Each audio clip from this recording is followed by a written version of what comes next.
एक झूठी अफवाह की आड़ लेकर बांग्लादेश में दुर्गा पूजा पंडालों, मंदिरों और हिंदुओं के घरों पर जैसे भीषण हमले किए गए, उससे यही साबित होता है कि इस देश में बचे-खुचे हिंदू समुदाय के लिए रहना दूभर होता जा रहा है। इसके पहले भारतीय प्रधानमंत्री की बांग्लादेश यात्रा के बाद भी हिंदू मंदिरों पर चुन-चुन कर हमले किए गए थे। यह ठीक है कि भारतीय विदेश मंत्रालय ने बांग्लादेश में घट रही घटनाओं का संज्ञान लिया, लेकिन इसके आसार कम हैं कि इससे वहाँ की सरकार चेतेगी और परिस्थितियाँ सुधरेंगी। हालात बदलने के आसार इसलिए भी कम है क्योंकि बांग्लादेश में कट्टरपंथी और जिहादी तत्व बढ़ते जा रहे हैं। बांग्लादेश सरकार इन तत्वों से कड़ाई से निपटने के बजाय जिस तरह उनसे समझौते करने की प्रवृत्ति दिखा रही है, वह खतरे की घंटी है। बांग्लादेश में पंथ-निरपेक्ष सोच वाले लोग भी जिहादी तत्वों के निशाने पर हैं। अब तो वहाँ इस्लामिक स्टेट शरीके खूंखार आतंकी संगठन ने भी जड़ें जमा ली हैं। इससे बड़ी विडंबना और कोई नहीं कि बांग्लादेश में तब हिंदुओं को निशाना बनाया गया जब भारत उसकी मुक्ति का 50वां वर्ष मना रहा है।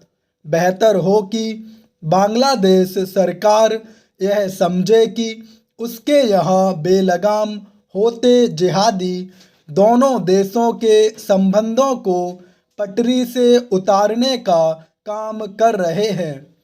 वहाँ की घटनाओं का भारत पर असर पड़ना स्वाभाविक है।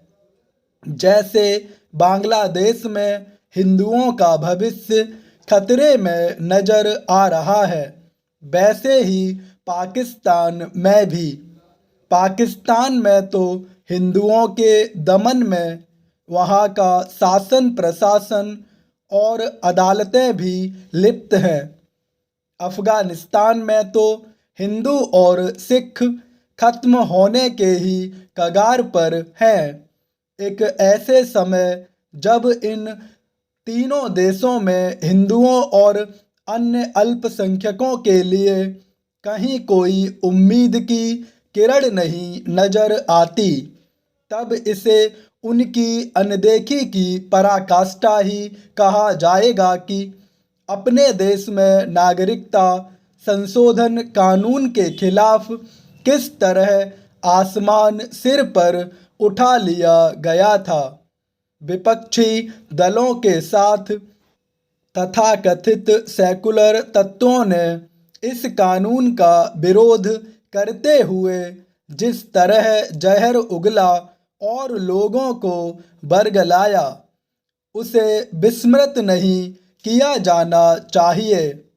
यह सही समय है कि इस कानून के अमल की दिशा में कुछ इस तरह आगे बढ़ा जाए जिससे इन तीनों देशों में लुटते पिटते और जिहादी हमले झेलते अल्पसंख्यकों को संबल मिले।